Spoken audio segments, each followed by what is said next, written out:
নওগাঁর নিয়ামতপুরে ভূমিদস্যু ও মামলা বাণিজ্যবাজ আনিসুর রহমানের বিরুদ্ধে সংবাদ সম্মেলন শিরোনামে চ্যানেল টিটি ও সিটিটি নিউজ সহ জাতীয় এবং আঞ্চলিক দৈনিক পত্রিকায় সংবাদ প্রকাশের জেরে ভুক্তভোগী শেফালী বেগমকে মারধরের ঘটনা ঘটেছে। শুক্রবার 14 আগস্ট সকাল 9:30টার দিকে নিয়ামতপুর উপজেলার রসুলপুর ইউনিয়নের মন্দিখৈর এলাকায় এ ঘটনা ঘটে। থানায় লিখিত অভিযোগ সূত্রে জানা যায়, বিবাদী আনিসুর রহমানের সঙ্গে শেফালী বেগমের জমি সংক্রান্ত দীর্ঘদিনের বিরোধ চলছিল।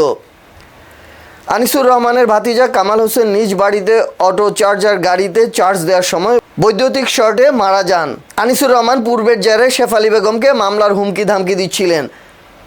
এরই পরিপ্রেক্ষিতে গত মঙ্গলবার 11 আগস্ট জীবনের নিরাপত্তা চেয়ে স্থানীয় প্রেস ক্লাবে সংবাদ সম্মেলন করেন শেফালী বেগম। এরই জের ধরে শুক্রবার সকালে ভুক্তভোগী শেফালী বেগম ছাগল নিয়ে মাঠে যাওয়ার পথে বিবাদীর দোকানের সামনে গেলে দেলোয়ার হোসেন, জিল্লুর রহমান, তানজিলা, শাহাদাত, মাহবা, বেবি ও আনিসুর রহমান অকথ্য ভাষায় গালমন্দ করেন। এক পর্যায়ে পথ রোধ করে শেফালীকে এলোপাতাড়ি মারপিট করে এবং প্রাণে মেরে ফেলার হুমকি দেয়া হয়। রাস্তার উপরে খাড়িয়ে আছিলাম, বকরি ছেড়ে দিয়েছি, ছোট বকরিকে দিয়ে আছি।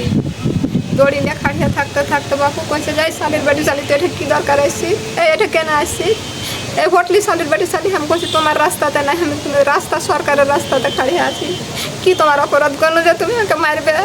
এই শালির বাড়ি শালি তো সাংবাদিক ভাতার কাছে কী করতে গেছিলি? শালির বাড়ি শালি আমি কাছে কী করতে গেছিল? তুই অত্যাচার করছিস, তার লেগে গেছিল।